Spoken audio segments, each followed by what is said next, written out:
Mais en gros, dans l'idée, c'est ça. C'est un, t'isole, deux, changement de croyance via des questions comme ça logiques. Et quand il te dit, oui, je connais ça, c'est des questions de closing, tu le remets à sa place, tu vois. Tu dois être en mode, attends, juste, c'est un point sur lequel j'aimerais revenir avec toi. Tu dis, c'est des questions de closing. Est-ce que pour toi, là, tu ressors sa douleur, ça, c'est un jeu. Est-ce que tu considères que aujourd'hui, cet appel, c'est un jeu? Est-ce que selon toi, là, tu ressors sa douleur, donc est-ce que selon toi, le fait de pouvoir venir mieux aux besoins de ta famille, c'est un jeu, ça, aujourd'hui? Ou est-ce que tu considères que c'est vraiment important?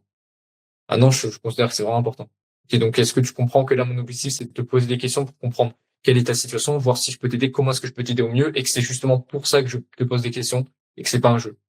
Après, si tu, encore une fois, si tu considères que c'est un jeu, on peut raccrocher l'appel ici. Ah non, t'as raison, je pense que t'as raison, je vois que c'est sérieux, etc. Ok. Donc, est-ce que tu comprends l'intérêt de ces questions-là? Oui, je comprends. Et après, voilà, t'as traité l'objection. Il faut vraiment pas laisser passer là parce qu'il y a clairement un gros problème de mentalité quand il te dit, ouais, je connais, ça, c'est des questions de closing, tu vois. Mais là, tu vois, le prospect, il était pas facile, il y a eu plein d'objections. Limite, moi, un mec comme ça, je sais pas si j'accepterais, tu vois, dans mon accompagnement. Il a trop une Mhm. mentalité de merde, tu vois. Enfin, on n'est juste pas sur la même fréquence. Ouais, ouais, je vois. Ouais, après, c'est l'histoire de, bah, écoute, frérot, si t'as envie de quitter l'appel, quitte. C'est ça. Genre, en fait, il faut challenger quand même le prospect. Tu vois, quand je te disais, est-ce que tu es dans une mentalité de débutant, de ça, ou est-ce que tu es dans une mentalité de challenger, d'aller chercher ça, tu vois. Hmm. Forcément, après, bah, tu mets le truc négatif de mentalité de débutant associé au fait de raccrocher appel, mentalité positive du mec qui est déjà avancé, qui est en mode, OK, bah, je sais qu'investir, c'est nécessaire, tu vois. Mais avant ça, tu dois lui demander qu'est-ce qu'il ferait un entrepreneur qui fait X euros par mois, tu vois. Et en fait, s'il est littéralement con, s'il te dit, bah, il le fait seul. Un entrepreneur qui fait 15 000 euros par mois, sinon tu mets face à sa réalité, tu vois, il dit, s'il te dit, ouais, je pense qu'un mec qui fait 15 000 euros par mois, c'est un mec qui le fait seul. Du coup, tu penses que, pour aller même plus loin dans la comparaison, un mec comme Elon Musk, c'est un mec qui s'est fait entièrement tout seul ou est-ce qu'il s'est fait guider par des mentors et est-ce que tu penses que c'est nécessaire d'avoir des mentors dans le business, tu vois? Là, forcément, le mec, il va te dire, ah non, je pense que c'est nécessaire d'avoir des mentors, tu vois. Sinon, tu vas dire, sinon, tu lui dis, bah, va faire tes recherches. Prends 5 minutes pour aller rechercher, tu me diras si Elon Musk ou même tous les plus grands entrepreneurs, ils se sont fait entièrement tout seuls ou ils se sont fait mentorer par quelqu'un. Tu vois. Il va faire ses recherches sur Google. Si vraiment il est entré dans le buton, il dira, ah ouais, non, t'as raison, il a eu des mentors, etc., etc.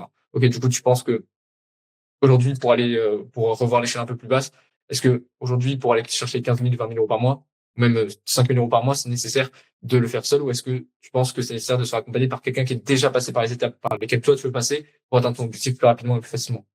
Ah non, je pense que c'est nécessaire de se faire accompagner. Ok. Tu vois, tu peux traiter l'objection assez simplement, mais initialement, c'est juste la version désirée qu'il a de lui-même ou même un peu plus loin, vraiment des gens qu'il peut admirer, qu'est-ce qu'ils feraient à sa place, tu vois, qu'est-ce qu'ils sont, quelle est leur mentalité. Et après, toi, est-ce que tu veux adopter cette mentalité? Bah forcément, vu que c'est des gens qu'il aime bien, bah, il va adopter leur mentalité derrière. Et du coup, c'est quoi la bonne chose à faire selon toi? Bah, c'est de faire ça. Tu lui donnes l'illusion du choix. C'est quoi la bonne chose à faire? Est-ce que c'est de le faire seul ou accompagner? Bah, accompagner. Ok, ok. Après, tu vois, le travail qu'on fait là, maintenant, genre, pour nous, c'est logique, etc. Enfin, même le roleplay, tu vois, je l'ai fait de manière logique, je comprends tes questions, je comprends ceci. Mais tu sais, il y a des gens, ils sont pas forcément, c'est pas les mecs les plus sharp. Et du coup, vis-à-vis de ça, ils comprennent pas forcément les choses que je dis. Parce que tu sais, même en setting, tu vois, il y a des gens, ils comprennent pas forcément les questions logiques qu'on peut, genre, une échelle de 1 à 10, non. Je suis obligé de répéter en reformulant, tu vois. C'est pas qu'ils sont pas forcément, c'est pas qu'ils sont forcément bêtes ou quoi que ce soit, c'est juste que, bah, en fait, c'est juste qu'ils ont jamais été confrontés à ce genre de questions, ou même des fois, c'est le cerveau qui est en mode fuyard, tu vois. Alors, Hmm. c'est, par exemple, les questions d'identité, c'est des questions qui font parfois peur. Et donc, les gens, parfois, ils sont en mode fuir, tu vois. Donc, c'est pour ça que des fois, je te disais, c'est pas ma question, réponds à ma question, tu vois. Quand je te dis, OK, selon toi, un mec qui fait 10 000 euros par mois, c'est un mec qui te fait ça ou qui te fait accompagner. Là, peut-être tu vas te dire, ah, mais après, non, non, non. En fait, c'est un mécanisme de fuite de son cerveau. Parce que il sait que c'est une question challengeante et que il doit répondre avec sa nouvelle identité. Et en fait, c'est son ancienne identité là qui essaie de te répondre en fuyant la question parce que l'ancienne identité veut subsister, tu vois, continuer à exister. Donc, en fait, c'est juste une question que c'est ton cerveau qui cherche à fuir la question. Il faut juste le reposer. Il faut avoir le leadership nécessaire pour lui dire, c'est pas ma question.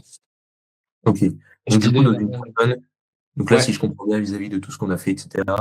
Donc, déjà, il faut que je suis en mode écoute active et résolution de problème. Ça paraît logique, ça make sense. S'il me pose une objection ou des objections, il faut que j'isole l'objection la plus, on va dire, majoritaire, prépondérante, ressortante, celle qui ressort le plus. mm, Ensuite, go to, question simple pour changer ses croyances, quoi. Et ensuite, il me répond avec une succession de oui, si c'est possible. En gros, je formule mes questions du type, ouais, pour que ce soit logique, quoi. selon, selon toi, entre deux personnes, tu penses laquelle, tu penses que celle-ci, elle va atteindre plus vite? Oui. Alors, dans ces cas-là, tu penses que il faut que pour toi, de la même façon, euh, est-ce que tu penses que toi, La bonne chose à faire, simplement. Après, là, tu peux dire c'est quoi la bonne chose à faire, du coup, dans ton classement, toi. ok, pas Tu forcément peux que me des dire. oui, parce que tu sais, dire oui, c'est plus simple que de argumenter, etc. Hmm. Bah, en fait, c'est juste un des moyens, mais en vrai, c'est juste acheminer ton raisonnement par des questions logiques qui fait qu'il va dans son sens, dans ton sens à chaque fois, tu vois.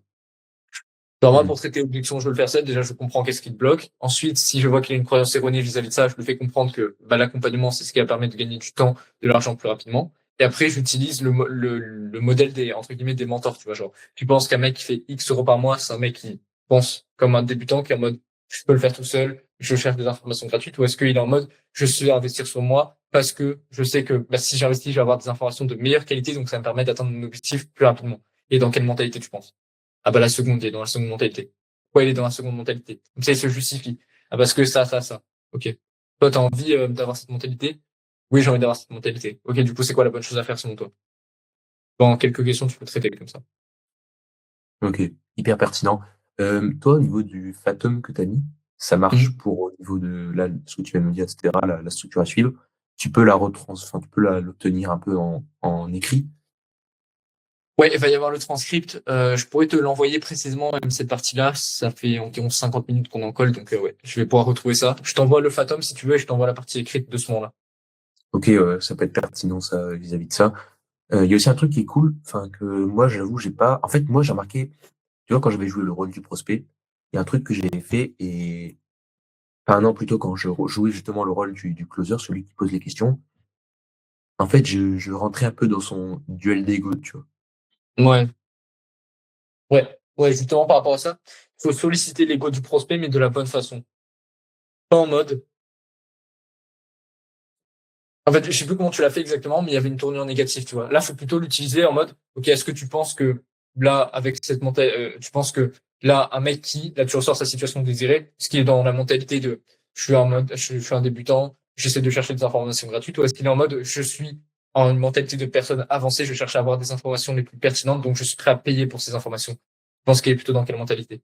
Tu vois, faut le challenger sur l'ego de cette façon. Ou même quand il te dit qu'il est prêt à investir 200 balles, tu penses que un mec qui fait 5 000 euros par mois, il est prêt à investir seulement 200 balles ou est-ce qu'il se dit qu'il doit investir à la hauteur de ses ambitions? Hmm. Tu vois. C'est Oui. comme ça que tu dois challenger les Moi, gars. j'ai remarqué, je rentre beaucoup de manière un peu en introspection dans sa vie à lui, sans forcément me dire, toi actuellement, t'es en études, est-ce que tu vois, je pose des questions qui reprennent du contexte vis-à-vis de lui, et à partir de là, je crée une scène imaginaire qui, bah, tu penses que là actuellement, tu m'as dit que t'es en études, est-ce que tu as des professeurs qui te donnent la réponse, est-ce que tu penses que c'est comme ça que tu progresses le plus, est-ce que tu penses que, toi, j'ai remarqué que tu fais beaucoup ça, et moi, je fais pas forcément je raisonne pas encore de cette manière, au sens où c'est pas évident pour moi. C'est vrai que c'est sur ça, je pense qu'il faut que je travaille le plus. Savoir, entre guillemets, aussi recadrer.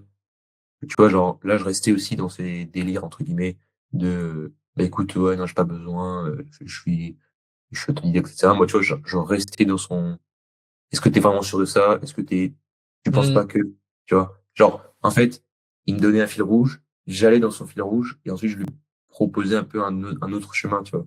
Alors que, en fait, non, je pense que c'est plus, j'impose mon fil rouge, lui, il a aussi son fil rouge, mais en restant aligné avec mes valeurs, etc., mes questions, bah, en fait, lui, naturellement, il va, tu vois.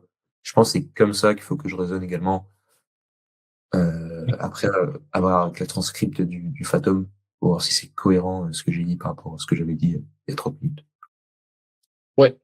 Et justement, ce que tu dis, c'est que quand tu vas poser ce genre de questions, du type est-ce que tu es vraiment sûr? Au contraire, là, tu vas solliciter l'ego de la mauvaise des manières parce que l'ego, du coup, c'est, bah, du coup, forcément son identité. Et là, il va se conforter encore plus dans son identité quand tu lui fais ça parce que tu le challenges pas de la bonne façon. Est-ce que tu es vraiment sûr? Oui, moi, je suis un mec sûr de moi. Donc oui, je suis sûr de ce que j'avance. Je suis sûr que je peux le faire seul, tu vois.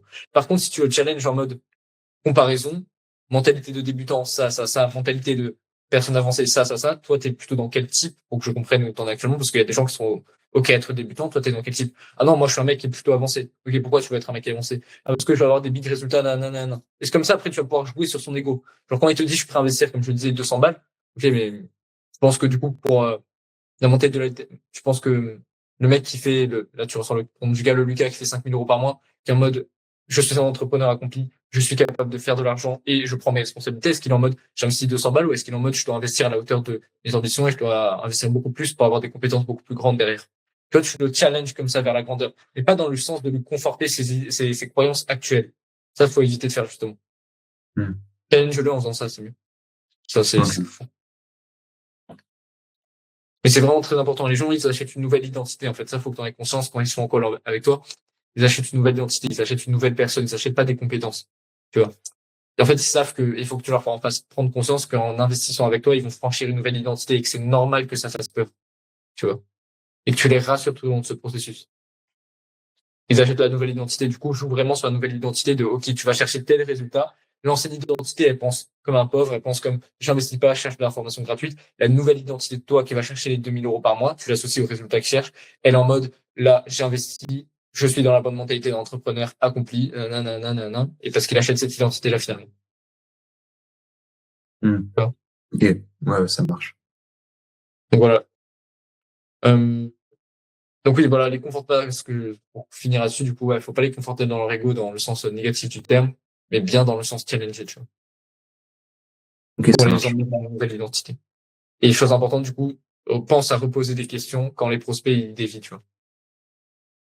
Parce Ok. qu'ils éviteront souvent des questions. Ouais, ouais, je suis d'accord. Ok, ça marche. Voilà, voilà. Ok. C'est good pour Écoute, toi?